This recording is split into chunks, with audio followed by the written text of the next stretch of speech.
Good morning, everyone. We're at the fourth Congress of Peace Building with Gender Perspective, and we have a wonderful panel which we're going to emphasize on violence, racism, sexism, and phobias, proposals to face this. This has been organized by us at the Universidad Iberoamericana, and we have the pleasure of having Maggie Núñez, coordinator of the program of immigration issues at the university, in order to welcome the members of this panel. Thank you. Good morning, everyone. The members of this panel, everybody here with us. Thank you, Elvia, for inviting me to welcome everyone at this panel and for all the effort in the organization of this fourth Congress of Peace Building with Gender Perspective. What's big and diverse here of these topics of this Congress show that gender perspective is basic to analyze and to understand many topics and problems that we are going through, and also to think in the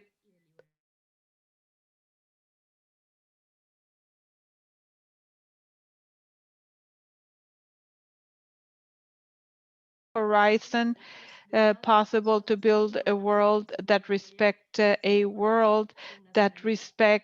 and doesn't matter where they come from, and with a gender perspective. And for us, a feminist perspective, we know that the borders that do not make it possible to exercise the rights, it's not only political, but also oppression. We have race problems, and these other borders that really cause so many problems, as well as all the topics that call us here for dialogue.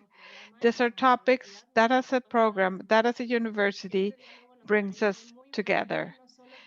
This is so important, not only to make this complex in how we are facing this violence, but also to imagine possible horizons. Throughout the world,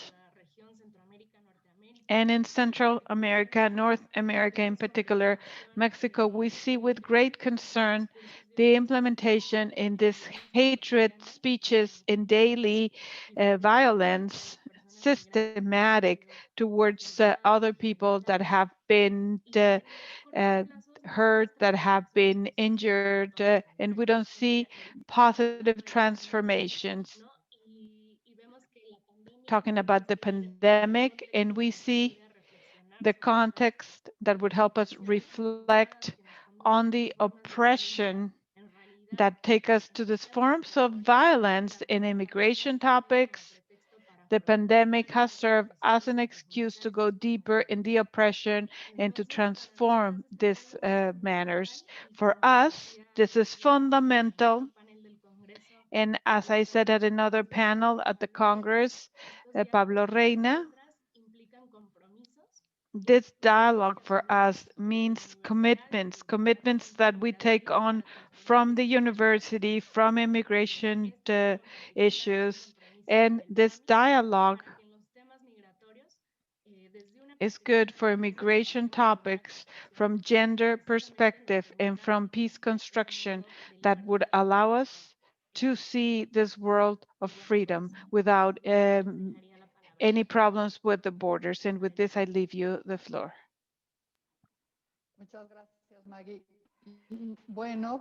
Thank you, Maggie. I'm going to be introducing our moderator for today. Saludo rápidamente a compañeras que nos acompañan en el público. Está la doctora My Mercedes. colleagues, Doctora Mercedes Alcañiz, who has been an organizer of all these activities, and Mariana Zaragoza, the prior coordinator of the program with a lot of experience in immigration. Good morning, everyone that is here with us today as audience.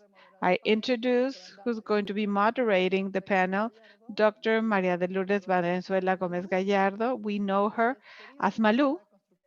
She is very dear, very loved as peace builder, feminist, and working in peace in Mexico. She's founder and member of the group of Popular Education for Women, AC, and also the program Education and Cultural Change in this association.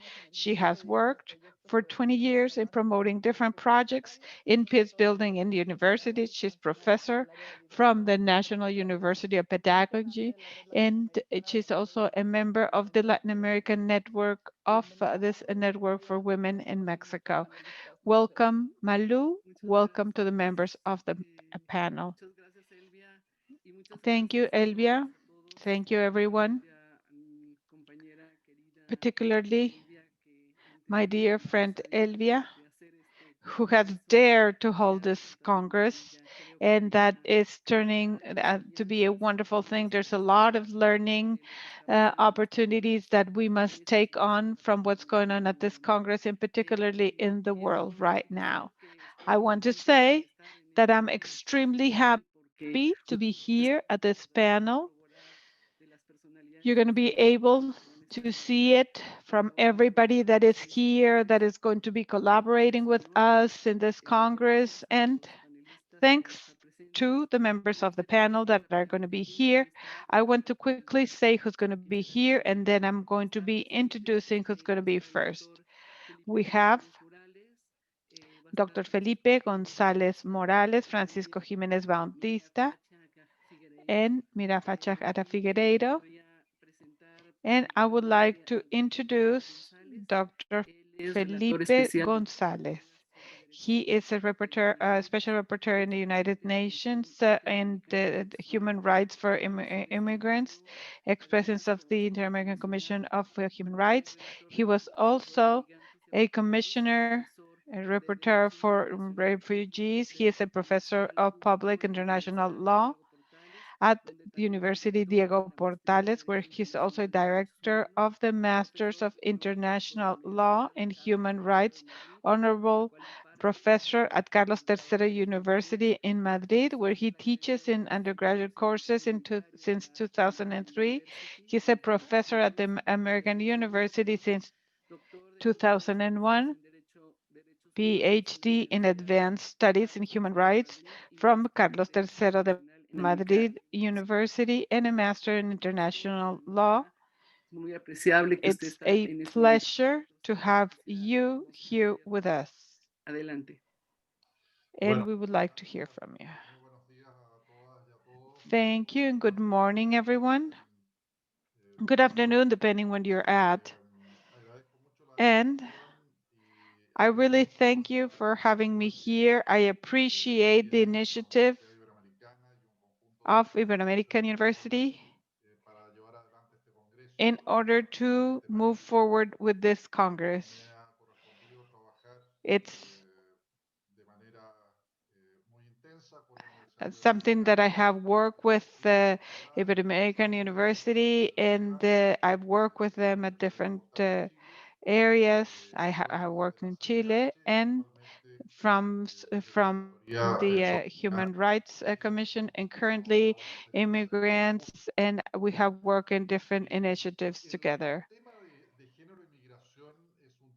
Gender and immigration, it's something that it's so important. It is specifically in the resolution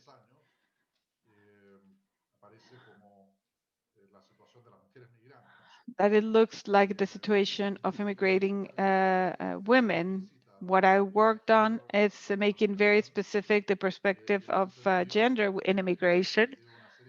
And I've worked with a series of initiatives, among which we have two reports, one to the General Assembly in the UN and another one to the Council of Human Rights at the UN as well, in gender and immigration, covering an analysis of the international situation, analysis of international law applicable, and the situation at the level of rights and law un conjunto de buenas prácticas al and a respecto set of y good los practices numerosos in this desafíos respect, y obstáculos as well as a que number of enfrenta challenges and obstacles that are el pending respeto de los derechos humanos de las mujeres migrantes y de la to inclusión efectiva respect de the las human de rights la of interseccionalidad. immigrating women.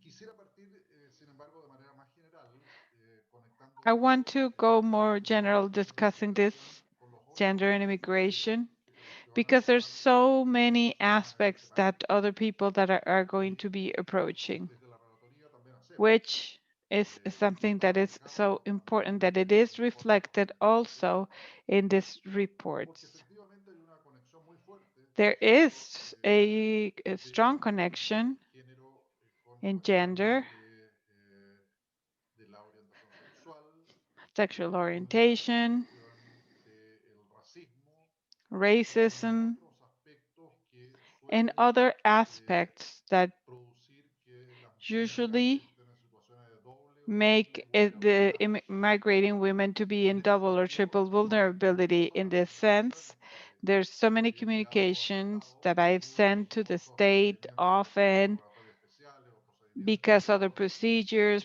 en from the función UN, de casos y situaciones que in cases and tanto desde situations el that juicio involve desde el and punto de vista affect del género como desde el punto from de the point vista of view of del gender, origen étnico o de la orientación ethnical sexual origin, de las sexual migrantes. orientation of Pero hay una migrating women. necesidad So there's a cross-sectioning that is very important de manera de darle visibilidad in such a way to y provide enfrentar visibility and to nuevamente confront el them interno properly, internacionalmente. internally, Creo internationally. que hay un I trabajo believe muy largo por hacer al respecto that there's a lot of work to de do manera in this general, respect. dependiendo de los Generally países, claro, speaking, países que experimentan retroceso, pero countries that evidentemente experience a se ha querido setback, but producir I think that the trends un cierto avance al respecto. Desde luego, en they términos are going forward with respect conceptuales to y prácticos, concepts vamos a ver cómo esto and se va statements. We're going to see desarrollando. how all of this Y en este it's sentido quisiera entangled. señalar primeramente And I would que like to el Pacto say Mundial sobre first Migración, that adoptado the World Agreement on en Marrakech Immigration that a was principios del adopted in 2008, Marrakesh, Morocco, firmado at por the end of los 2018, signed by casi la totalidad de Mexico, países de América Latina, most of excepto the countries in Latin México, America Chile y la except República Dominicana, mine, which is Chile and the también por Dominican España, Republic. adoptado. Also, El Spain Pacto Mundial adopted sobre it. Migración establece de The manera muy World explícita, Pact on reconoce de manera Immigration explícita la perspectiva de specifically género en la acknowledges migración. gender perspective Es cierto in que esto está immigration. a un It nivel, is true digámoslo así, declarativo. No se trata that this is a propiamente de análisis de declaration, una is not a human metodología rights importante treaty, but I think it's very explícita de la important perspectiva de género en el that Pacto is Mundial sobre Migración. specific in gender Si ustedes se fijan, perspective. en el Pacto Mundial sobre Migración hay una In the línea World relativos Pact a or derechos Agreement humanos on Immigration, there's a part that is specific in human rights. en los cuales no hay una regulación tan There's satisfactoria no como el trabajo regulation internacional de derechos better humanos.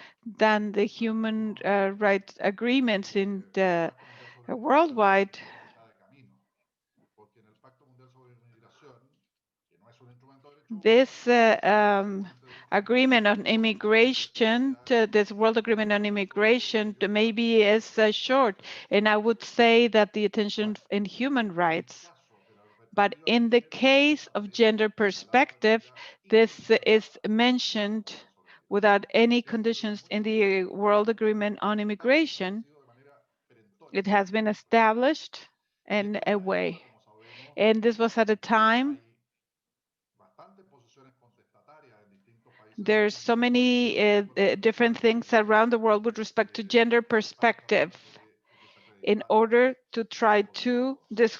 Por eso discredit creo que es muy importante que all esto of esté this. That's why I think that it's so en la important migración. that this was acknowledged in the Global Y Compact for luego, Safe, por otra Orderly, parte, and Regular la necesidad Migration, GCM. This genérica de políticas offers migratorias para sectores different vulnerables. measures of immigration Y en ese sentido, policies for gender perspective. I think that the compact, the global efectivamente compact, promociona in this case, promotes iniciativas importantes. initiatives that are important. The clear problem is that we're going to see how this compact is implemented. I think that the pandemic has been an obstacle to move forward in this global compact. Up to 15 minutes ago, I was being part in the first regional review of documents of the Global Compact, that in this case was in Europe, Central Asia, and Canada. And there's going to be another one in Latin America and the Caribbean.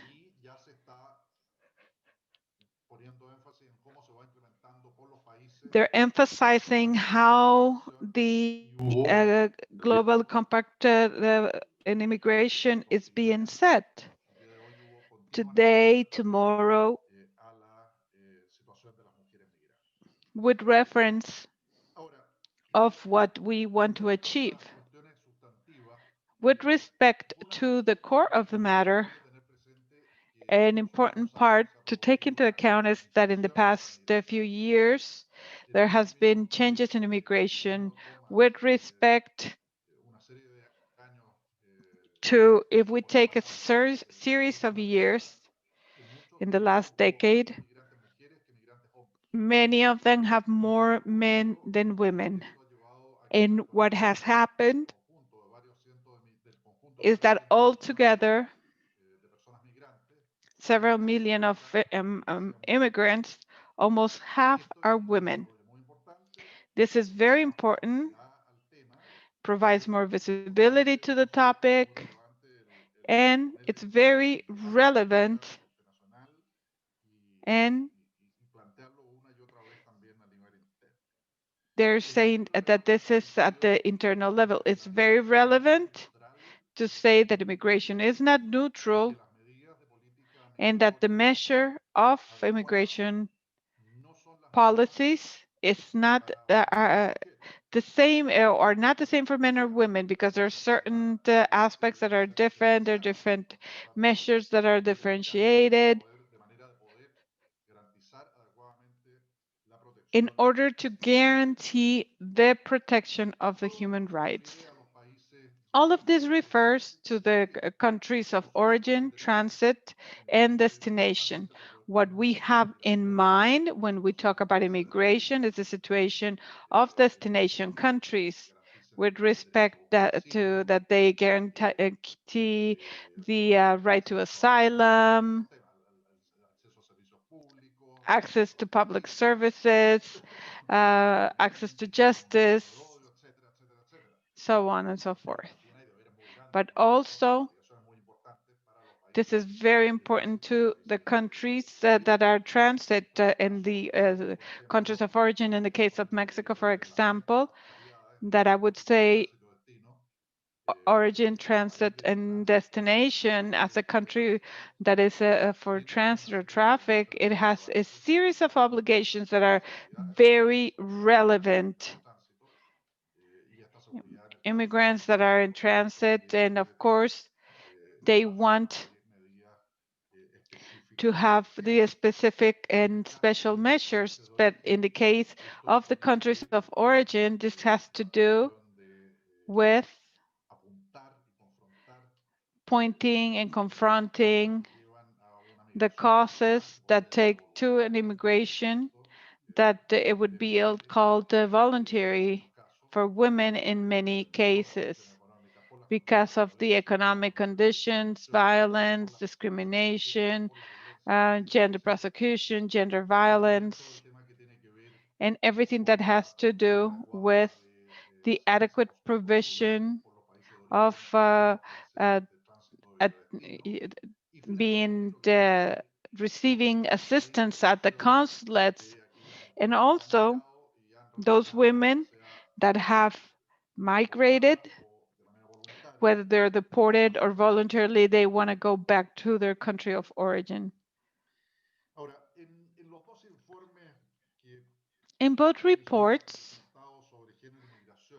on Gender and Immigration presented before the General Assembly and the Council for Human Rights, I referred to the series of different aspects and concerns from the point of view of human rights to women immigration. Among the different topics, we have access to public services and health services. This is a topic particularly for health services, which is crucial during a pandemic. And of course, more than ever, this is more acute right now. And here is so important to guarantee the right to access of health services to women, sexual and reproductive rights, and whether it's documented or undocumented immigrants. It's also very important to have access to other public services like social security services, housing. And in all cases, there's a common element, the need and obligation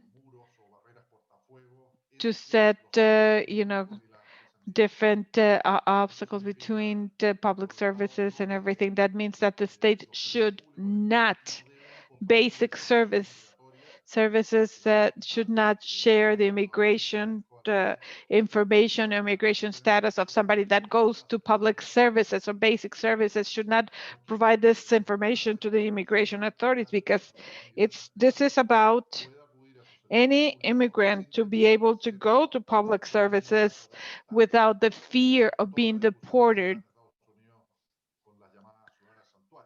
Like sanctuary cities, like happens in the United States, right? Sometimes this has made, in the case of Mexico, for example, with humanitarian permits for women that are victims of gender violence, but this should have a broader character. And this should include access to justice, that the person can go before the courts without the fear of being detained, because otherwise we're acknowledging gender crimes, another way of violation of human rights of migrating women. So it's very important that we take this into account. A second aspect has to do with access to decent work, protection, and a salary. In this respect, it's very important to understand this. If we have, we're talking about a pact that goes specifically here in this topic that is particularly social, because labor exploitation is a lot more frequent when we're talking about undocumented immigrants. Like in the case of migrating women, we have different situations, and I would say immigrants that work at home, that often they don't have the legislation, they don't know about the right of being defended, or the ordinary legislation about labor is not applied there. So it is necessary to learn that there's non-discriminating policies for migrating women in the area of work and labor. This is another topic that we have been underscoring, that we have been analyzing, because this is an area where migrating women are lacking protection. So if we bring this with what we were saying about the consular help, it's important because often it's more difficult for an immigrating for a migrating woman that works cleaning homes and to have access to go to all the services and to go back to her own country than other people. So it's a lot harder to get to these women to get the help that they need.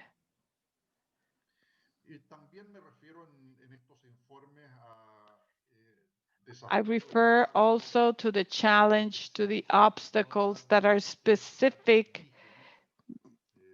suffered by indigenous migrating women. There are many of them in our region.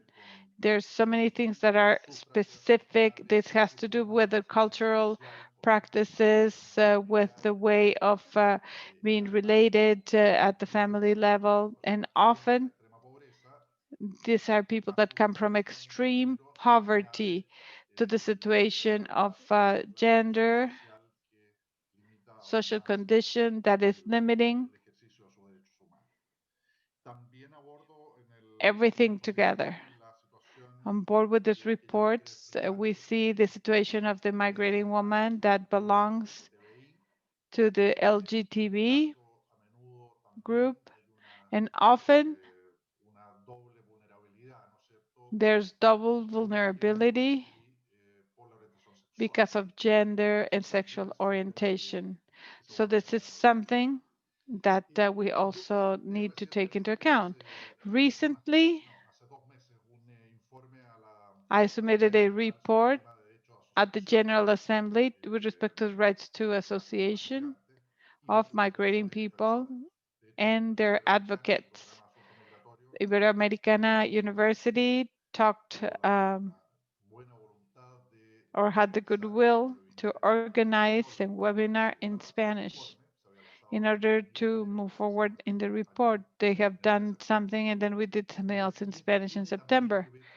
And this is related to the labor part of things, particularly because the right to association includes the right of segmentation. So it should be guaranteed for immigrants, whether they're documented or undocumented. And the report also refers to the topic of those that defend those migrating women in the case of immigrants that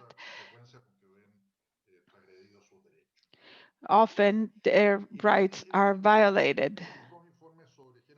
Both reports on gender and migration and the other initiatives that we have learned from the rapporteur, we have emphasized in the contributions of female migration. And this can be seen not only in the countries of destination, but the countries of origin. And these are different topics. For example, the situation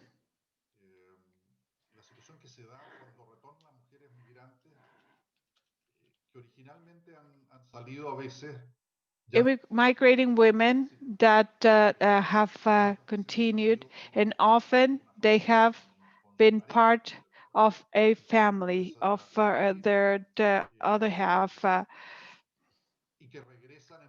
and they go back empowered and more independent to their country of origin. So we see this often in many countries con una perspectiva tradicionalista. with a traditional perspective, but of course, for the development of women, this is valid. So every day we see female migration that is less dependent of the migration of males. So the female migration worldwide is different individually and sometimes as the head of the family. And this makes it so much more dynamic and this can have an important impact a las mujeres in que regresan a su país. the women that go back to their countries. We also see problems in that respect. Sometimes they're excluded, and sometimes when they go back to their countries of origin, they Imprescindible undergo other things, and they have confrontations as well. Last, I want to refer to the pandemic and migrating women. As you probably have seen, we're always invited to participate in different webinars where the effects of the pandemic and migrating people. And what we can see in general and globally is, as we have seen, is that this has become more acute, the different trends that were already existing.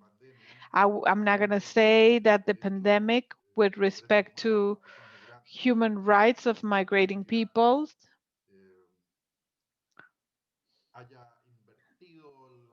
has invested or have Más bien de lo que se trata es de la changed. Structurally speaking, what this is about is that the problems are a lot more acute. So this has to do with access to public services, that it's always necessary, and we can see that there's so many problems,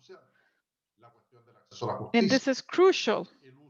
Access to justice, the use of immigration detention that affects migrating women, affects their rights that they can suffer. So at the different levels, what we have done, the Committee of Migrating Work at the UN, is to publish a joint guideline on COVID and immigration.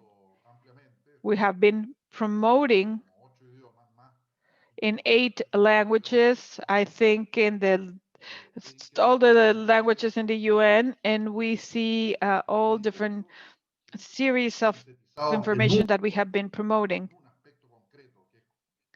And we have used specifically all this information about starting with processes. This has turned so crucial in the pandemic. We can see the voices in human rights, immigrants in general, particularly in migrating women.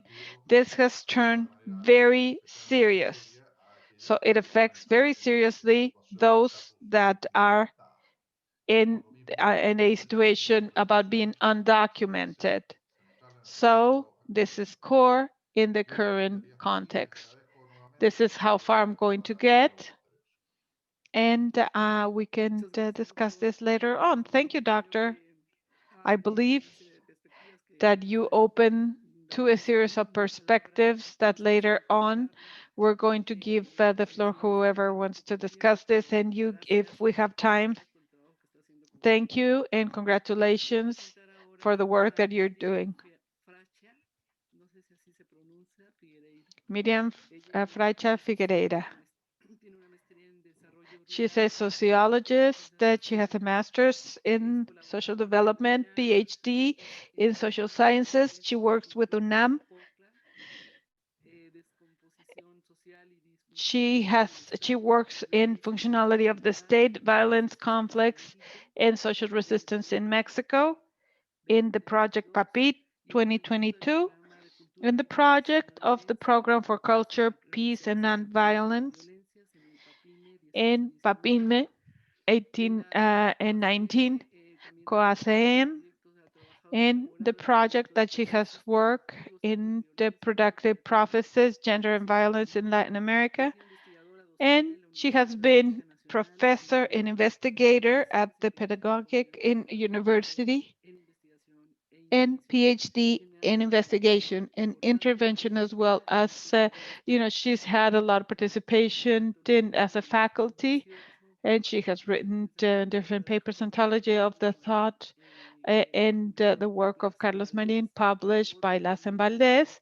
Another one from 2014 from Juan Carlos Marin, Order and Humane, from Classics of Civil Resistance, from the Autonomous University in Morelos, and with our dear colleague Pietro Ameglo. She has been working since 2019, Phases of Selective Extermination of the Defense of the Territory in the War of Mexico, and also by UNAM. Miriam, a pleasure to meet you. We're so glad to have you here. Thank you. I really thank you for having me here. Thank you, Elvia, and for this important forum that is awakening so many people and arising so many expectations. We have been becoming in different people and different collectives of investigation as activists, and this has turned a powerful tool, maybe a lot more revolutionary, the generation of knowledge in order to act more directed in the social fighting of what we're interested in. From that perspective is that we have studied how we used to fight in Mexico, and we have seen something that is turning as something constant of a portion of this armed fights, and about 25% of these fights geared against the people, against the population, and we have called this for their characteristics: impunity, unilaterality, and without any confrontations, a selective extermination. What I'm going to be talking today is selective extermination of social activists in Mexico. I don't know if I'm going to have time to talk in detail about the theory and methodology of what we do, but at least I want to say that violence is seen as an inherent situation of the social order to impose domain on the bodies. And violence, even in the more symbolic expressions, is always a type of alteration on the human body. A human body that, when it becomes vulnerable, is not only the body, but a set of social relations that shape that body. From that point, we feel that the body is a social territorial thing that is going to be seen that way. So we have done since for so many years in an uninterrupted manner the study of in Mexico, specifically activists and journalists that have been displaced. We want to say that from going to be discussing is about the findings in the database that we have put together about the human cost by the social activist from January 2017 up to April 2019 to the election period. After 70 years of the PRI in the government, 12 years of Acción Nacional, where the PRI comes back, and then in 2018 turns into the new government by López Obrador in Regeneración Nacional or Morena.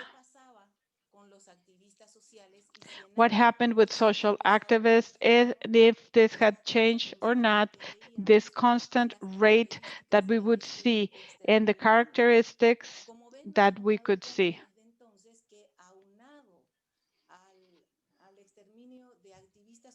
And with this, with the extermination of social activists and everybody in the southern region in Mexico, and this political opening where the country was governed by different signs of different parties. And we find as a non-conventional war. And this has been promoted throughout Latin America, understanding war as the search of disarmament of the other party. So there's social the actions of confrontations. But also we have this massive situation since 2006, what we have called extermination, getting rid of a part of the population without fighting. Civil society that I'm not going to illustrate more, 5,000 dead, over 50,000 disappear, forensic crisis that is impressive, over 4,000 fossa, millions displaced, with the militarization of the police. So how can we explain all the problems that we have the social activists in Mexico? This war processes in both levels of extermination, massive and selective, that is geared to those that oppose the interests, economic and political of the regimen. This takes heterogeneous forms in our country. It's not the same, it's not the same shape, and that depends on the way in which they're related. What we have been uncovering from our investigations between the launching, between both responsible subjects of human cost in Mexico, a domain of legal order of the state power at the three levels, federal, state, and local, in a domain of the order as armed forces that are illegal, that happens at territorial level. The challenge of this investigation, and I'm not going to go any further, is the relationship between the human cost and emerging illegal markets, and not only internal conditions that come from a series of crises that happen simultaneously in Mexico. A social crisis, the sanitary crisis of the pandemic, a crisis where Mexico in region has the biggest lack of equality, more informal market, and the economic crisis that has restructured the markets, has really reshaped the activities that are directed towards mining, oil, and land that is used for the production of drugs, among other things, and the informal economy. This is the context that we cannot ignore to talk about the findings of the database. We have found that different from the 90s, this problems humanly towards social activists, I'm talking about execution, murder, death, disappearance, and what is called physical aggression. This has to do with torture, this has to do with the rape and sexual torture. This is with respect to the 90s. We have found a process, and a process that is expansive and goes up about this cost respect to the 90s, from the southern region that is predominant and has been extended, so, but also in the northern region. Since I don't have a lot of time, if anybody is interested, there's more information. From these actions that have happened towards social activists, 64% has happened in the public arena. That is, on the roads, urban roads, rural roads, but a good percentage at the domicile of the active or different types of institutions or businesses. I want to tell you that from January of 2017 to April of 2019, we have seen the demographic registry from La Jornada, a newspaper,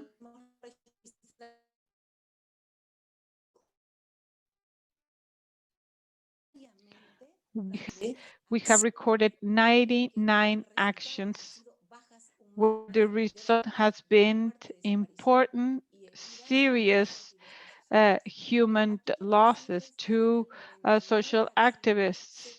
I want to tell you that from the 99 actions, 72% have originated the death of the social activist. That is, when they act on social activists in Mexico to cause losses, they're looking to get rid of them, definitely. 20% have generated uh, uh, injuries and 8% their disappearance in what we have called the election period of the transfer of power. We don't want to measure the exact number of death and disappearances. I want to tell you that in the 71 actions for death, there have been 144 activists killed. Out of the 20 social actions that have generated injuries, it has been 128 activists. And from the 8 uh, uh, actions that have disappeared, activists have been 27 activists that have disappeared. Out of this, 99 actions with social activists have perceived the human losses. In 14, the activists were with somebody else. So there has been a loss to the collective around the activist. These have been participants, part of the people, the community, relatives of the victims. But who are the activists that suffer these losses?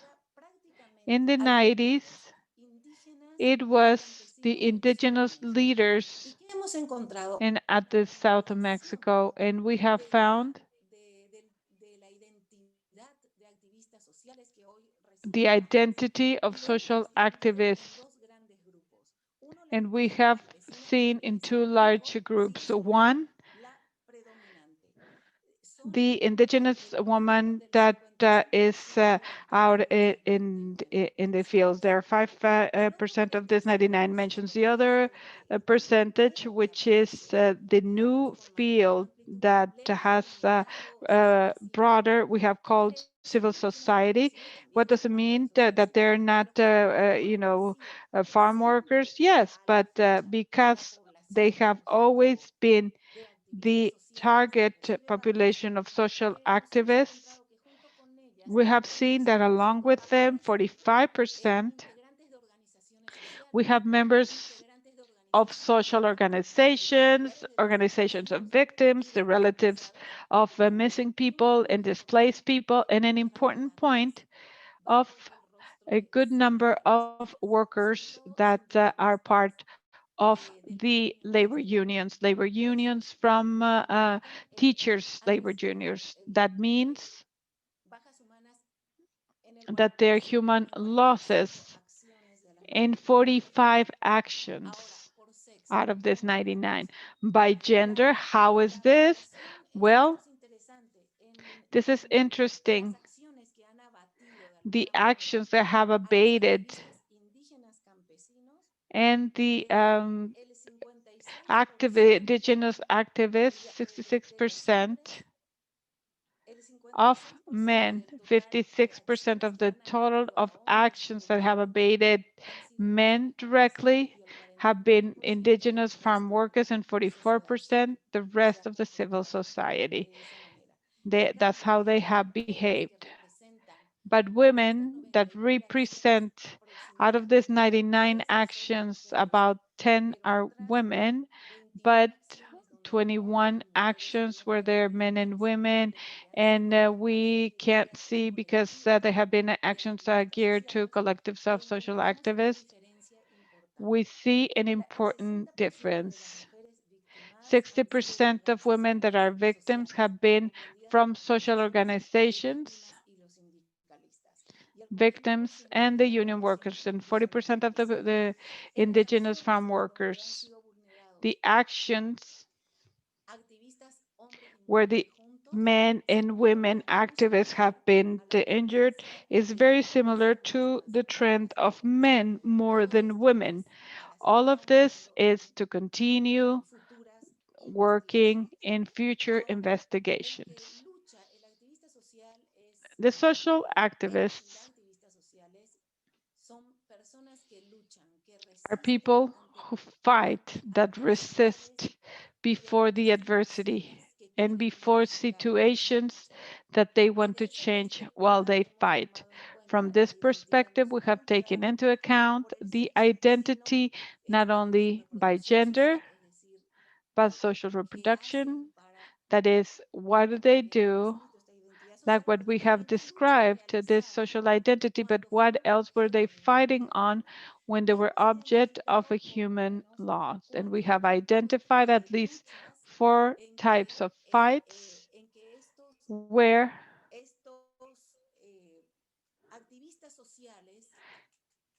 these social activists have lost their lives, or have been injured, or have been tortured, or they have disappeared. Out of the 99 actions, 39% were activists that were taken on an environmental fight. Within this environmental fight, what are the under fights? Agrarian conflict in first place, fighting for water, the defense of the woods, protests against projects and mega projects, and against mine extraction. This is where you can see the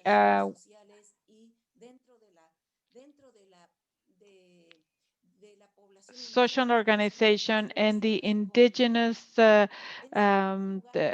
worker, the indigenous peoples that are farm workers as well, and also against crime and security, and all the different association of activists participate.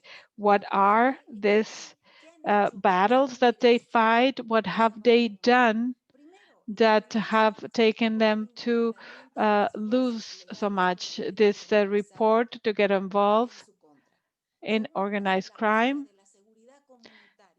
Second, the search of the those who have disappeared in the defense of their rights. Third, with 21 actions by socioeconomic demand, and we can see that they have been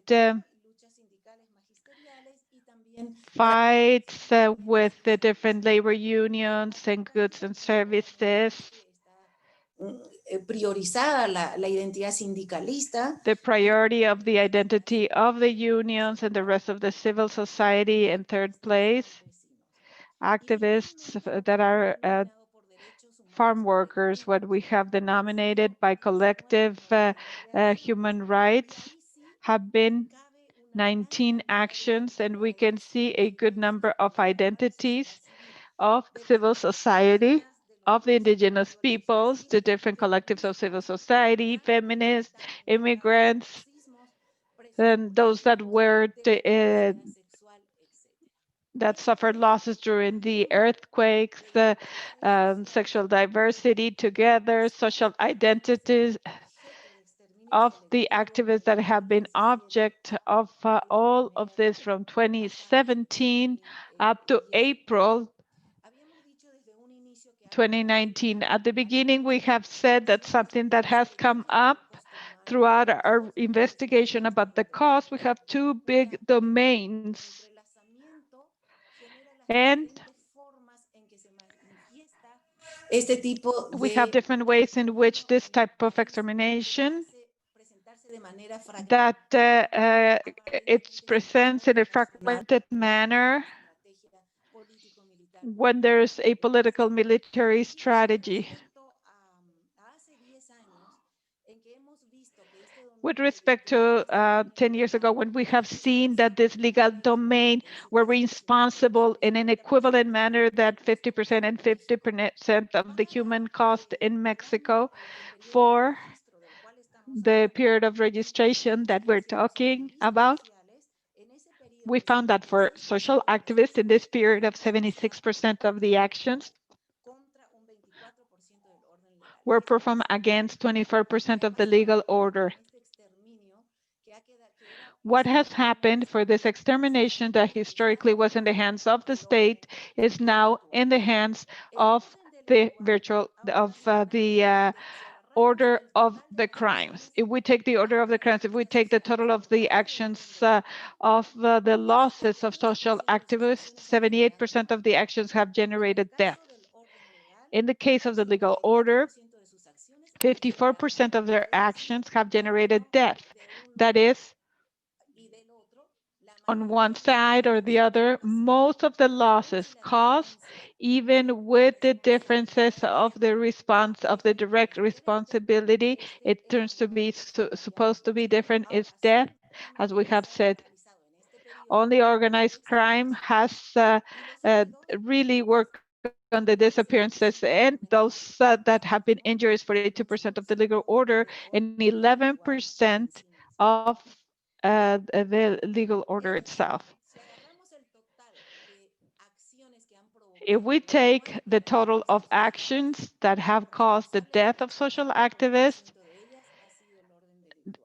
the responsible of 81% has been the order of the crimes and 19% the legal order. Who died because some are missing, who are from less to more intensity, the ones that have received direct actions independently of what are the territorial order.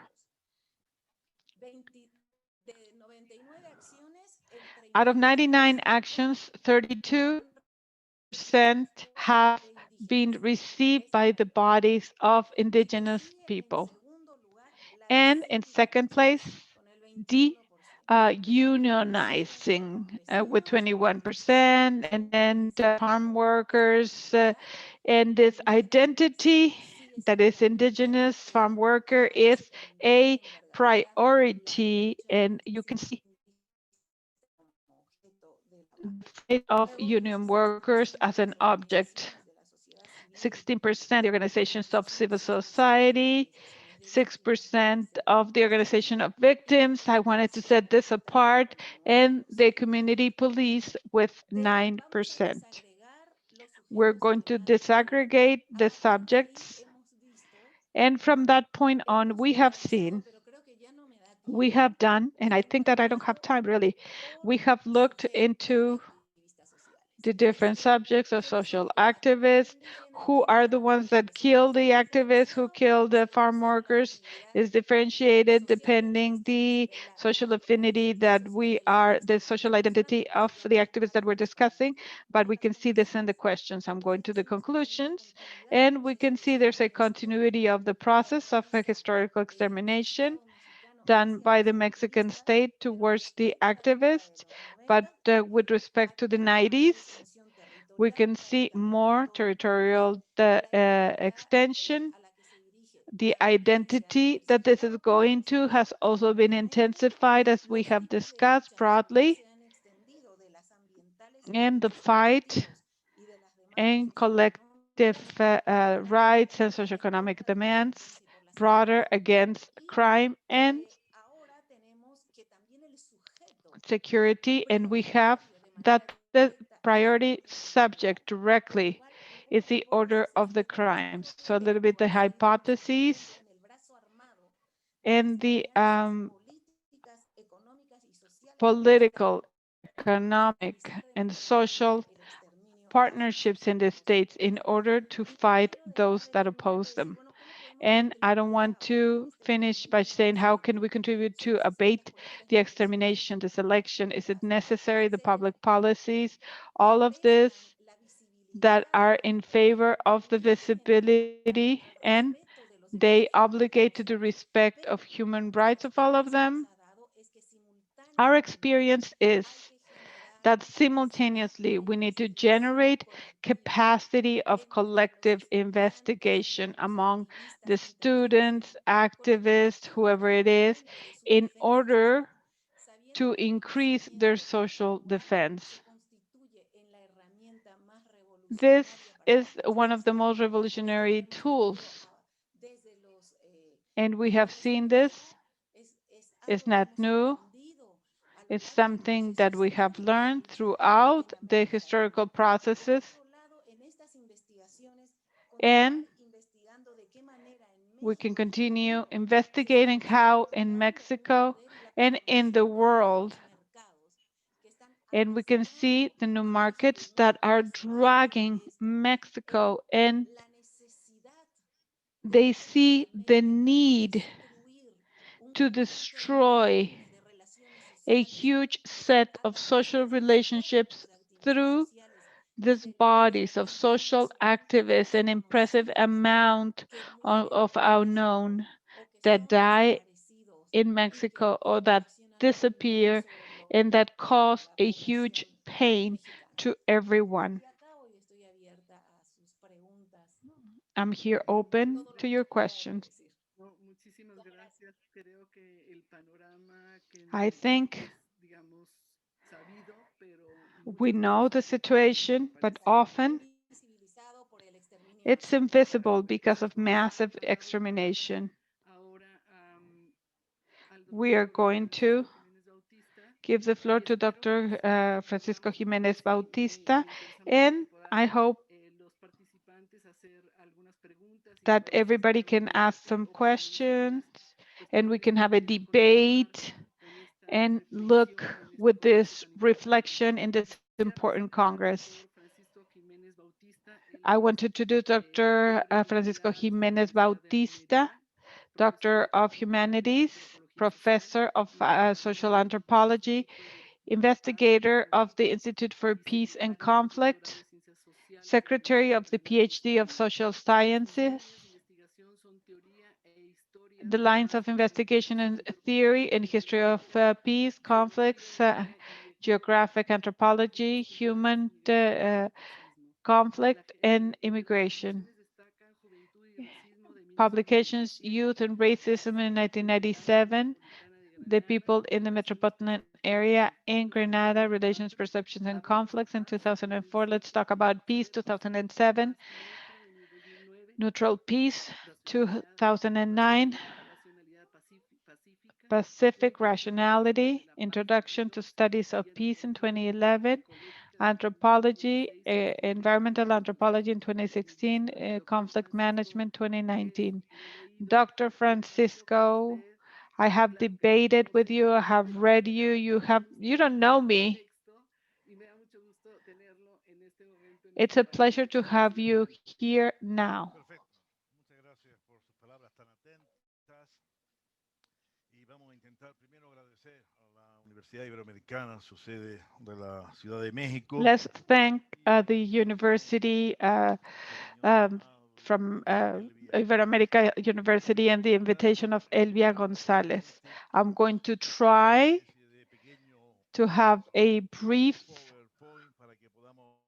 PowerPoint, a very short PowerPoint, so we can move forward and you can very well see this type of reality. I have focused in seeing this topic about racism and what we have alternately and hybrid violence in this situation. And we're going to be doing this a little bit faster. I'm going to define what's racism. We need to start building new concepts because the truth is getting out of hand.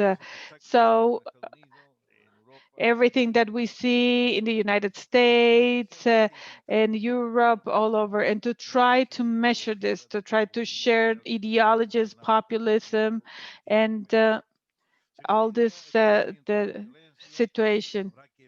The statement of violence, we have to redefine violence and the idea of otherness or alterity. I have been working in racism in the barometer of the European Union. Huelva and Medellín, and the last one, the conference took place in Puerto Rico and then in Culiacan, Mexico. I cannot give you the information because I can't remember. And racism affects the entire society, any society that it's there. So if you're in crisis, health crisis, in this health crisis is going to cause an economic crisis.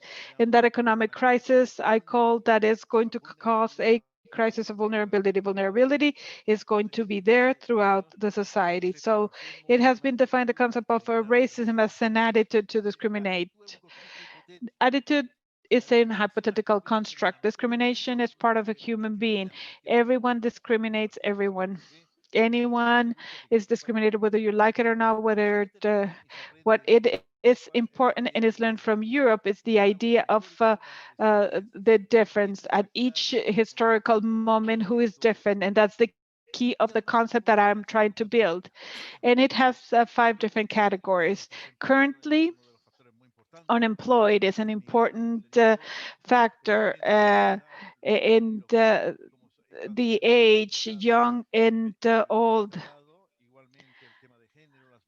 The topic about gender, women, and another group that I call it marginal minority. Everything that everybody doesn't like, somebody that was in jail, somebody that is homosexual, or prostitution, or something as simple as gypsies, ethnic minorities, and also even being fat, being overweight. It's in like you have a big problem in Mexico with obesity, and that's another way of discrimination. In Spain, we have about 1 million gypsies, that is our ethnic minority, and in the European Union, about 10 million gypsies. So to change the concept of racism, where all these groups come in, it's not only racism, as we have seen in the media. Often they don't have enough elements for discrimination. I work with this idea of the complexity of the systematization and the pandemic. And I see this from the hybrid anthropology that would help us to set this reality with 3 words. We talk about the phenomena, we talk about problems, and we talk about concepts. The phenomena would be racism and xenophobia. The problems are prejudice, discrimination, whatever you want to define the different ways of discrimination. And to me, in this aspect, only the concept of neutral peace and intercultural peace. The neutralization in different ways of cultural violence, and this idea or thesis of health crisis for an economic crisis has been built in a crisis of vulnerability, and we want to see in the countries where we can see this very important. And not long ago, we were saying that violence was learned and that the conflict was innate. And that's what was being demonstrated in the past few years. I go to Mexico almost every year, at least every 2 years, and then we can see in Toluca, I could go in the year 2001, 2, 3 a.m. I could be out all night. There was a curfew. They have to set a curfew. It was a concept of security, and you can see that something that is set by the state and one is reality. Violence has gone beyond conflict. Sometimes we're not capable to perceive this, and this is going to generate the vulnerability that we're going to find within the populations where we're immersed. I say the wheel of violence, and what we have often is what we just heard before, the aggression and aggressiveness. The most primitive, being aggressive is the most primitive feeling of the human being, the physical violence, but there's violence that often is there is the institutional violence that really from the different institutions, political parties, the countries that are mistreating. And this is something that is part of the populist countries, and they have a number of dead that is not acceptable. And that doesn't mean that they're not doing enough with COVID-19. So it might seem that not, but not only this, but there are cultural violence, and we need to make an effort from where we set this discourse and things that are perceived, that are materialized. And this is like a hybrid violence. You can walk around throughout Mexico, but you need to know how to walk around. So you go from the university to the hotel, and from the hotel to the university when you go to visit. And sometimes one of the problems that I have is that often that's not possible. Some ideas to reflect upon. The problems of integration are important in Spain and throughout the European Union. What's interesting is how everybody thinks. Elderly people, it's difficult to make them change. They're not willing. Most of them are not willing to learn. So the idea to setting aside their thoughts, and there's some elements like racism, xenophobia, how this works. And not only this, but within an environment with immigration, racism, xenophobia, multiculturality, everything is a situation that is set as legal or illegal.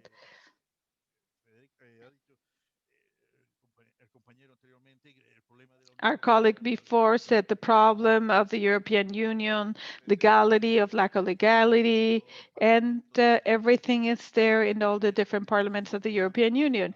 How do we manage the possibility of human beings to go from one place to the next? Well,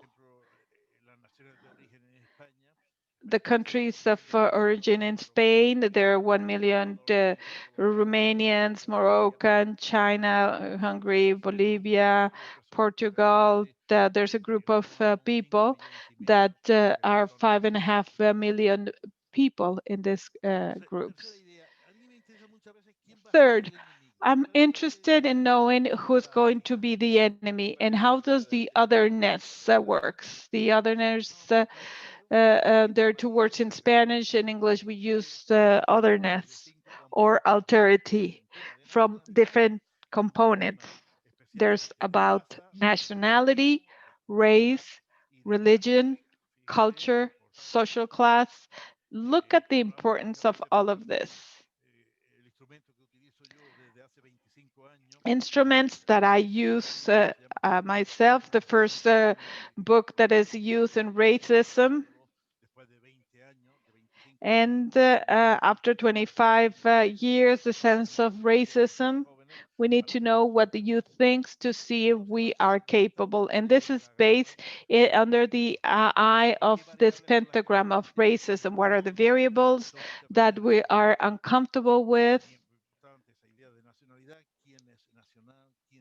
The idea of nationality, who has a right, it's about immigrant, migrant, these are concepts that are good for other things, and we're going to be talking about this.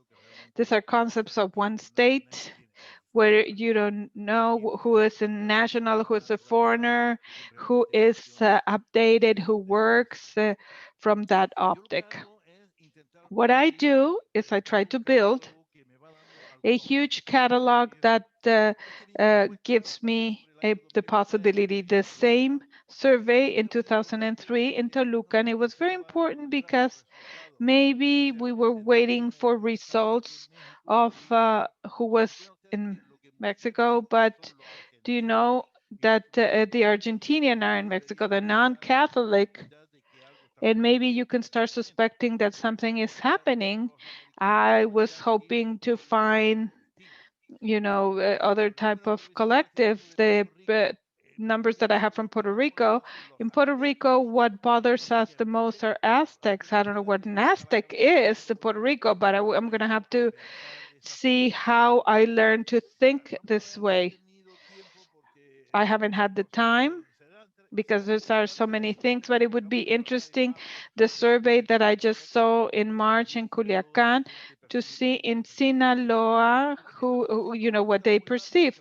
These are 5 very quick questions that you're going to see, and this is the entire sequence. The numbers on top is where the, you know, I do this every 4 years, 2000, 2004, 2016. I'm trying to finish this by 2020, all the problems in the pandemic. In the year 2000, the problem in the northern part of Africa, Moroccan, the Moroccans continue growing in the north of Africa. These red numbers of Latin American starts in 2008, and the crisis is here. Those people that are taking our jobs, Latin American, and you can see 8.7% from Eastern Europe, Romanians. This has been a little bit more stable outside of the crisis. Latin Americans, so in South Africa, from Senegal, and you see the percentage. And this is going to turn into somebody that is suspicious. The Black race, often we think that races are non-existent, that there's a human being, but when you work with a category 2 to 3 cycles, you cannot just take 50 years off. So for people to think, and you work with them, you work with the teachers at school. Moroccans continue coming in an important concept of 35%, and the Gypsies, the ethnicity is identified from this variable. Religion, so important, is well defined in Spain, particularly Muslim. We have to do a study because they might be Protestants, evangelical, Mormons. There's an important work because this is where we have everything. The populism comes from the region, and you can see this. Culture. Culture, it might seem like it's a lie, but we have taken it to this variable.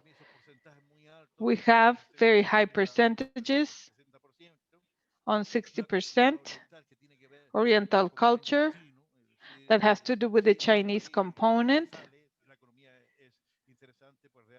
The economy is interesting, and we can see, and the Gypsies that build the reality.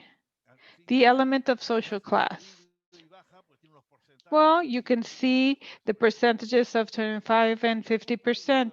I'm concerned, and this is one of the things that I'm most concerned, is why people hate the rich. I remind you that the French Revolution, the most important in the French Revolution, is the guillotine, the capacity of the technique of, you know, how this is built. And this trend of the inequity, injustice, in different levels that do not seem acceptable statements. There's no racist attitude, but an attitude of behavior and different representations. We can see this in different manifestations, this type of youth, millennium, Zeta, or whatever you want to call it. What we're trying to do is, what's the immediacy? I want to have fun. I don't want to suffer. And I want to act.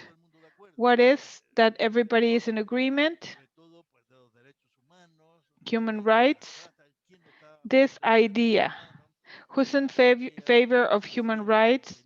The ideas, content, solidarity, the type of responses.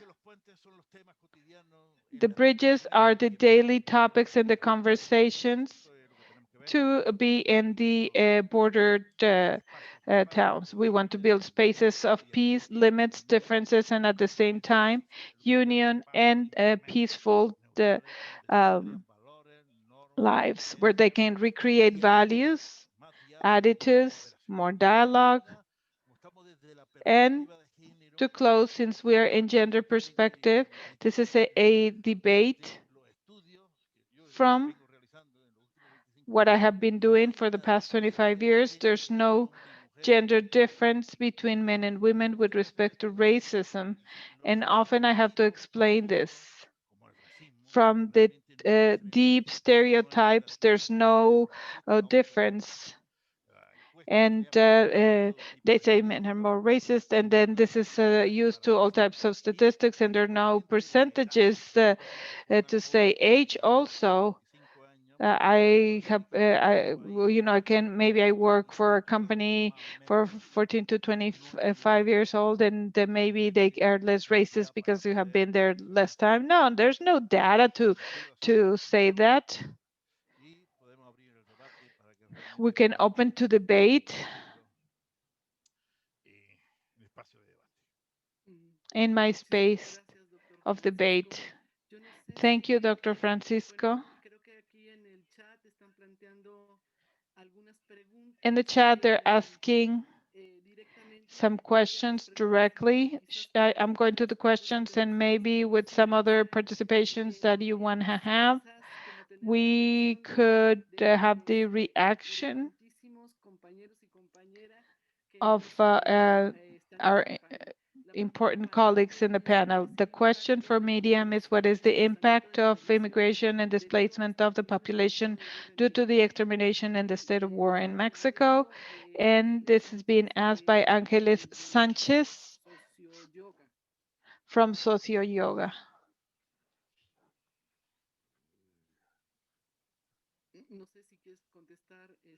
Did you want to answer? And I don't know if there are any more questions. De hecho, di justamente una ponencia en el CIAL de la UNAM. At CIAL at UNAM, I spoke about the human cost of the displaced in a study in 2018, 2019. And even if we compare with the other type of losses, there's this is a new field of research in Mexico. These are losses that have taken so long to become visible in Mexico. The displaced, forced displacements. That is, those people or families that have to leave because of the general environment of violence. And we have seen in this displacement another one that is even less visible as displacement, and is the relatives of the victims, is silent. That goes from our point of view between massive displacement and selective displacement, and they are really changing the map of territorial and distribution in Mexico. In this type of displacement, the investigation has different challenges. The causes, the ways in which this is done, and the follow-up. In the record that we have, some hypotheses can really move forward. Most of the time, it's part of a very long process. We have the possibilities to revert. How many in situations like this have happened in indigenous communities that have called the intervention of the authorities and international organizations, and they have asked for this on time. And years later, there's a displacement, but this is a long displacement that uses different strategies by armed subjects, legal forces, illegal forces, or a combination of both. they can go and burn their belongings, even the kidnapping and murder of some people. Intermittent setup of the population, there's a way to see that a group of people is in danger of being displaced. Even not so typical displacement forms in the northern part, where people that have mortgaged their properties, they mortgage the entire town, and then they take their homes away and they just take it over. They need research, human energy for research. We need people that really go into researching this type of situations. Of course, I'm talking about a displacement more than the one just caused by financial situations like the case of the immigrant. There's a component of the safety of the family and the town where this happened. That is, the other question is what type of economic, social, political, military interests are there at the territory where this is happening, and bring them together between these populations throughout Mexico with this type of interests that are being placed at stake to take the step of sending this illegal merchandise, bodies, drug, organs, the different markets of illegality on the bodies, merchandise, and things directly. But yes, they are important studies in Mexico. The Mexican Commission of the Defense and the Promotion of Human Rights with respect to the displacement, where they analyze the types of displacements that happen, but we still need to have more comparative studies and the process that brings the displacement together with their relatives. And this is not Gracias, Miriam. Bueno, small.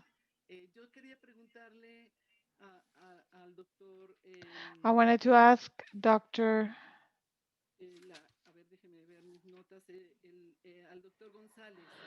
Hay Dr. en su Gonzalez. trabajo desde hace mucho tiempo el tema de I've paz y been violencia working in en escuelas peace públicas and y violence at en the public universidades. schools and universities. Cada vez me doy cuenta del problema de los And we flujos see migratorios more en and donde more the immigration hay flows, las familias que de alguna u otra manera the pues no families dejan o that sacan los niños de la escuela o maybe se toma take esta the decisión children y out of no está school presente en la preocupación de lo and que they genera las are Naciones not there Unidas, in cuál es la what the relación UN can entre la have pobreza y en esto, ¿no? De garantía de las and poblaciones with the y guarantee particularmente of de the las niñas. Entonces, all the veo immigration esto, information, hay alguna particularly situación que las Naciones boys and Unidas girls. Is there any esté situation haciendo en el tema where that the educativo UN para is migración, working in cómo education with proteger respect to estos derechos immigration, de los niños, de las how niñas to protect the inmigrantes, sobre todo, rights por of ejemplo, de niñas que no tienen boys Estados and miembros, girls, migrating boys and adolescentes girls, que quedan atoradas, where the digamos, en su teenagers etapa que are sigue la stuck. prostitución, o etcétera. Me preocupa mucho porque lo hemos visto muy de cerca en el And we have seen this very pareciera close, ser que esto no está and presente. this No might sé seem si that this is not en el present transcurso a lo mejor sí, pero no in sé the si parte discourse. de la I don't realidad de know lo que if usted está this is haciendo part está of what presente. you're doing Esa es is la pregunta. here. Bueno, partiría señalando que los relatores y relatoras tenemos un carácter híbrido, por así We decirlo. have a hybrid character Miembros de Naciones Unidas, realmente. because we're not members of the Una UN. organización independiente que desempeñamos este papel ad honorem, pues no We somos miembros de perform Naciones Unidas, entonces tenemos que this trabajar and también we con are, los nombramientos de you know, equipos en las universidades donde trabaja la mayoría de nosotros. we work with Nosotros universities. Most of us pertenecemos a la work agencia de Naciones Unidas. work at the universities, but we're not part of any UN agency directly. So I don't have an internal procedure in this respect. But what I have is with the relationship that I have with the UN. Solo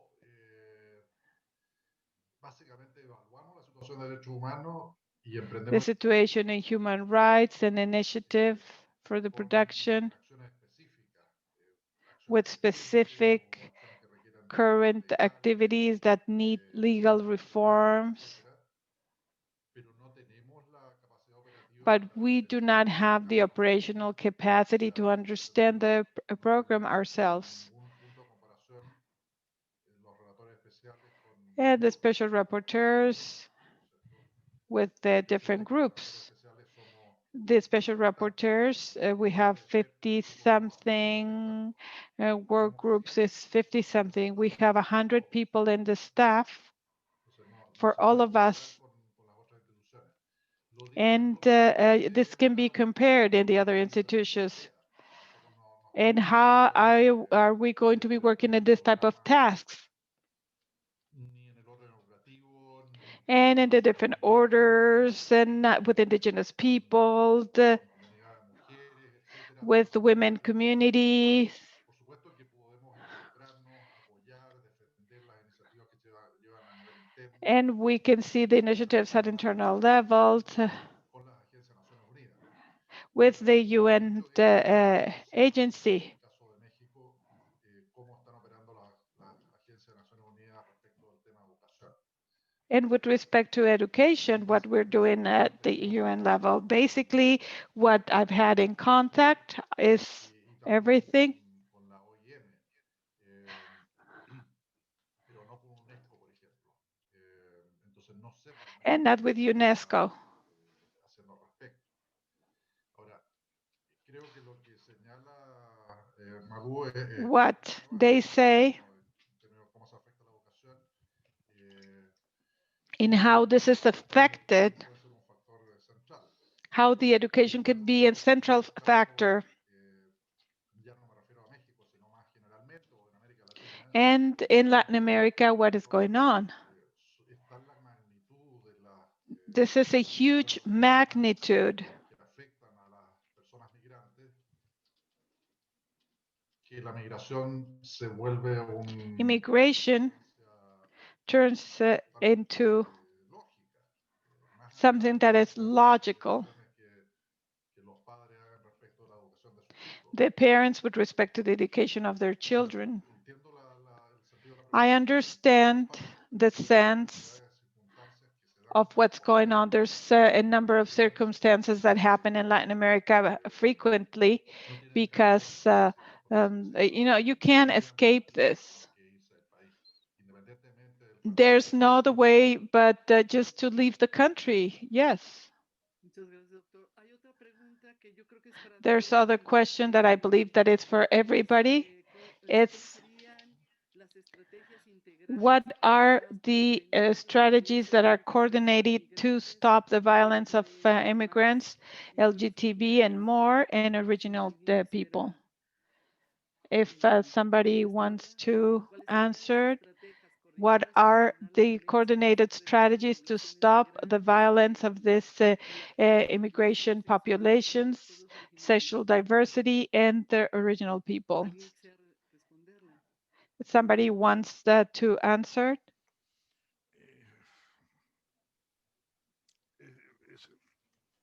La estrategia, pues, habría que plantearla The strategy is going to have to see to be set up en toda América Latina, in Latin America.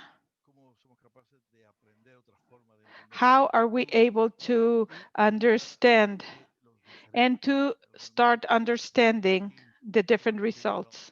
de la homosexualidad o la The homofobia. topic about homosexuality, homophobia, Presidente de Brasil hablando con este a tipo president from Brazil speaking about this with this type of language, incorporar a todos estos colectivos.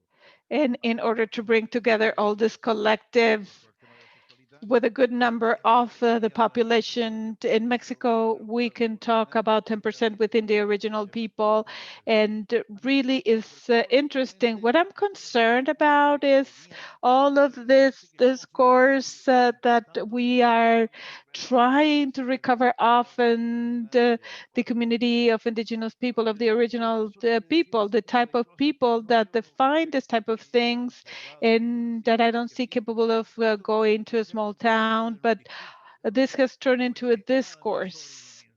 And it's just out of the dimension. I haven't seen that many people that are passionate, and I have understood that the people do not want to be like indigenous people. I look at them, I look at their, expensive clothing, and really, I'm really, really impressed. They think they're going to be solving the problems of Mexico, just quoting Foucault and quoting who and whatever. No, you can quote whoever you want. The problems are specific problems, are things that are happening, and they're discrimination. What we need to resolve is problems, because the persons do not have the minimum conditions as the rest of the population. And this can be measured, and it can be measured anywhere in the world. I don't know why in Mexico, smart people in social sciences, um, they go to a Congress, and often this doesn't have, much meaning, and they just keep quoting, and this just gets me very upset. I want to point to the idea of the displacements that Miriam said. I know very well the case of Colombia, and there was something believed that in Mexico replicates Colombia, but 10 years later. Like Spaniards copy the Americans 10 years later, in Latin America also 10 years later. So these are things that happen. If we talk about the northern of Colombia, multinationals that are taking over the private property, and people are talking about 4 or 5 million people that are displaced in Colombia.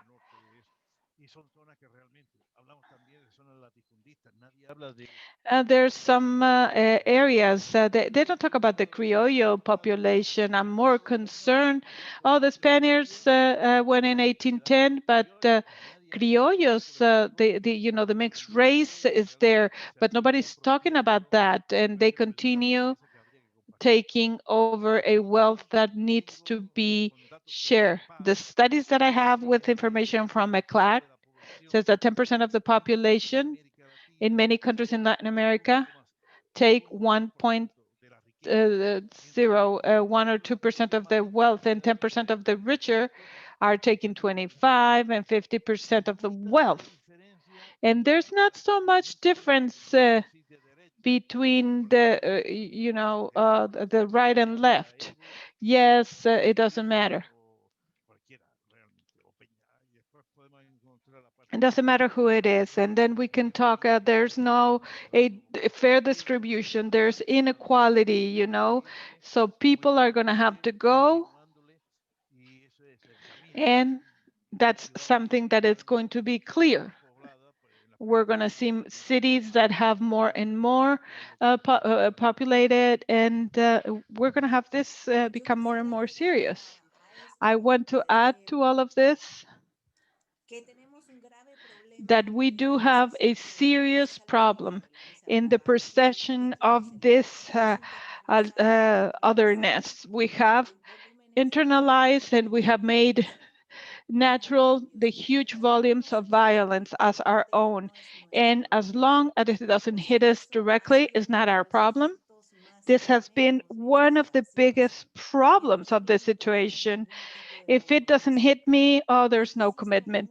I insist in the need, even through the pandemic, of putting together collectives, of in collective to really promote reflection, if we don't want to say analysis. And starting from what Francisco was saying, real facts. What are we talking about? More than the discourse, more than the speech, that that happens, even if it's indirect, and to be capable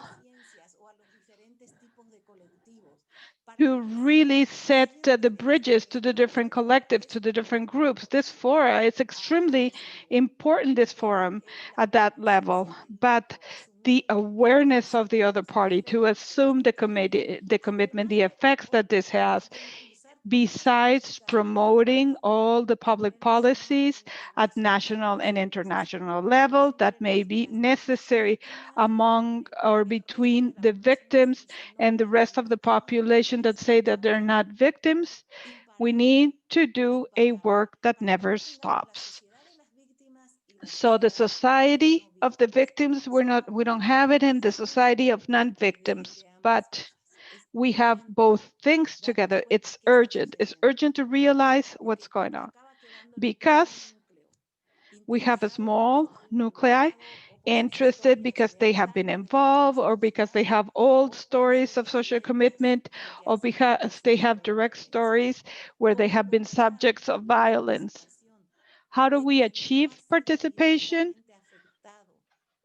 of those that have not been directly affected in the commitment of change of this type of situation? I want to refer to the strategy to confront violence, the migrating population. And this is something that, because it's obvious, we cannot just dismiss the awareness on the protection of human rights. And with all of this, we can see an example that could be different in other countries, what's in evidence and what we have seen. I used to be commissioner and a rapporteur of CDIH. Before the discovery of the massacres of Ayotzinapa. And 2014. And immediately after, you know, the civil society in Mexico that works in immigration and human rights, they were in shock. But the reaction for the public opinion and from the point of view of the government, because it would have more political costs than the photo with immigrants, with the two serious facts, we can see the contrast. In the case of Ayotzinapa, the Mexican government even decided that no state had decided for decades with this commission, this special group, the Inter-American Commission, and then they started setting obstacles and so on. But that step of Mexico that no other government had taken with special powers to the Inter-American Commission, the group of Ayotzinapa, that didn't happen because they didn't have the political need, because there was no echo of the same magnitude in the public opinion. I restate, the civil society, human rights, that were looking at both situations very strongly. And the first thing that they did is when they increased the levels of violence and immigrants in Mexico. But at social level, it's something that all the countries see. There was a huge example that was very dramatic, and we can see, would you see this in all the countries? And it happens often. There's awareness that they're victims. And another point that I wanted to mention, through the confrontation of violence is monitoring, the promotion to human rights of immigrants and the collective, por la sociedad civil, civil society, incluyendo organismos including gubernamentales, organismos de víctimas, centros non-government organization, groups of victims, and also the defense of the people, human rights commissions. Este es un tema que me ha tocado discutir. This is a topic that I have discussed at different virtual meetings in the past few months in this parts of the world. Meetings, not only a seminary, where the organizations in civil society have stated a series of things that they're facing for the situation in human rights. They're immigrants of this concept. The states can impose these restrictions, of course, but of course, this is proportional to the situation. So how can we justify to set obstacles to this situation? This can only have an effect in other situation. It doesn't cause any health alterations or anything. So this might be important. I'm concerned about that from these ill practices that we see in the pandemic. After this is just something moving forward. Okay, we're living the pandemic, and that we have these limitations always. We have seen in Latin America, and the problem would be that this have a permanent damage, because I think that to face this is crucial to expose this violence and to look at this like civil society. And this is a part of the violence, right? I'm totally in agreement with you, doctor. However, not taking a step to solidarity, as Medium was saying, it's further and further away. Not to use a collective that can become aware of what it means to be an immigrant. This has happened for some time now. I don't know if in Latin America that I know better, or in Mexico, I know to being afraid of going out and to express the fear, to express in Medium's presentation. There's no data from the journalists the day before yesterday. They killed somebody very close. The number of people exposed when they defend the immigrants, when they defend the victims. So it's less and less, because then what should I do? I close the door at my house, and because I don't want to be exposed. The collectives were a lot more open in the past in order to generate all of this. And this goes hand in hand with the discrimination. This is a lot more clear. The discrimination. No, I don't want it to touch me. I don't want that to touch me. And I just wanted to show what Dr. Francisco says. There's no difference of gender in the discrimination and racism.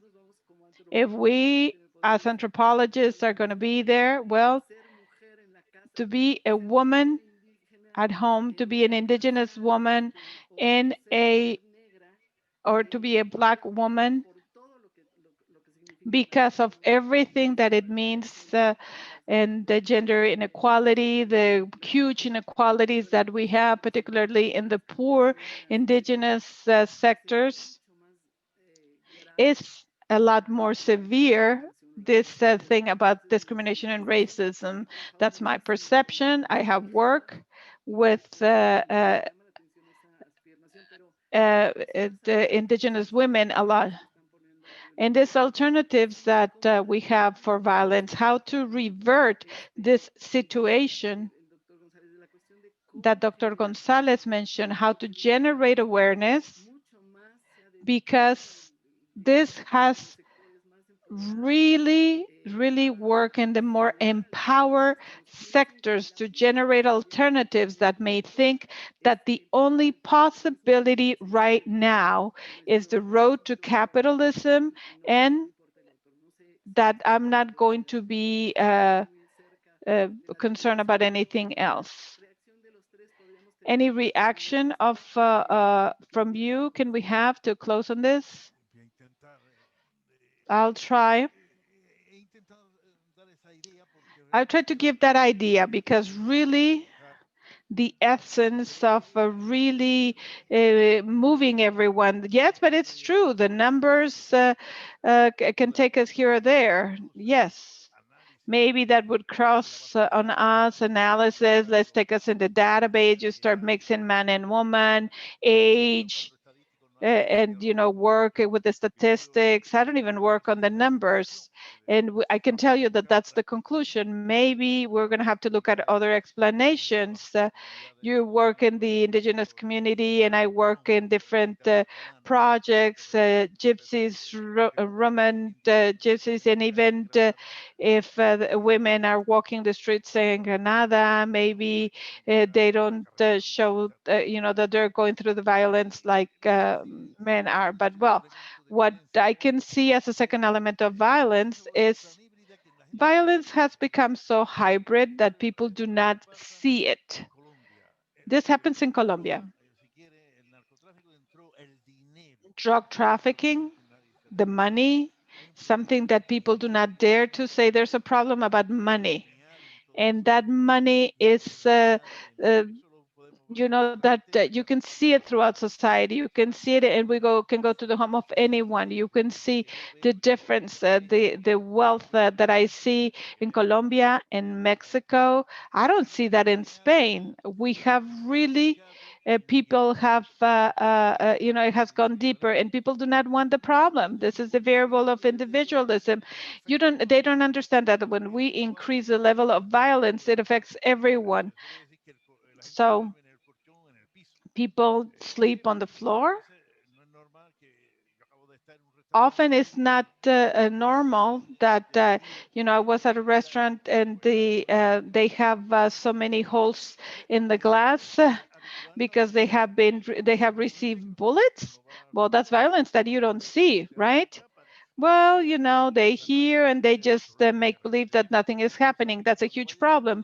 But that at night they move away, they move aside. When you move on the street and you see that it's getting darker and darker and darker and less people, so what happens with a good anthropologist? It cuts it down. The anthropologists are going to stop working in the field because they're going to die. Because if they get that home in the morning and they find somebody dead, they're not going to want to work. I've seen different students in human rights, emeralds, and when we start working in the field, when we start working and they can say, they got a threat. In Colombia, they might say, doctor, are you going or are you going to die? You may not understand this until somebody explains that to you. Would you leave or would you die?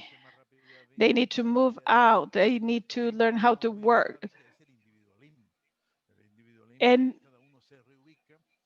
they need to be more individual.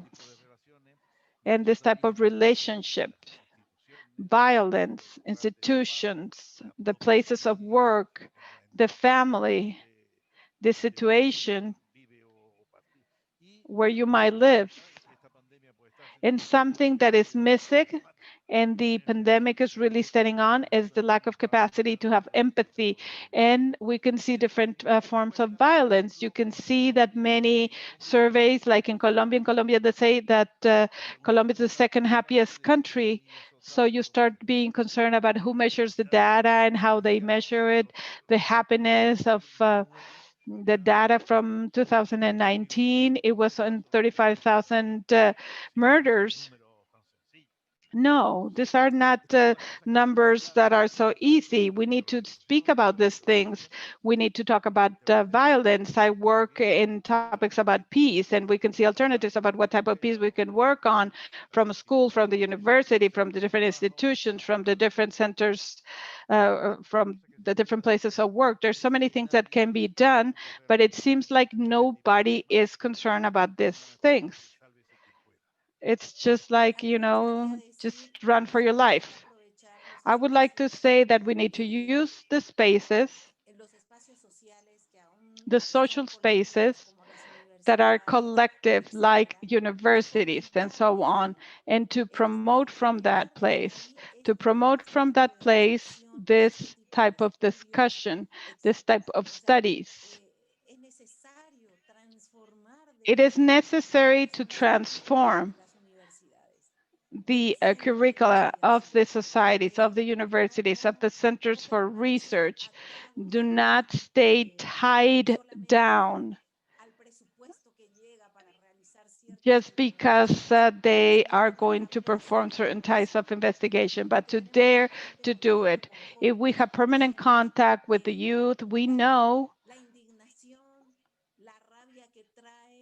that it makes us so upset, but also not to know what to do, to be powerless. And when you give to the young instruments to know and to know what to do and to reflect together about what's next, they grow nonstop and they generate a social energy that does exist, fragmented, diluted, but it's there.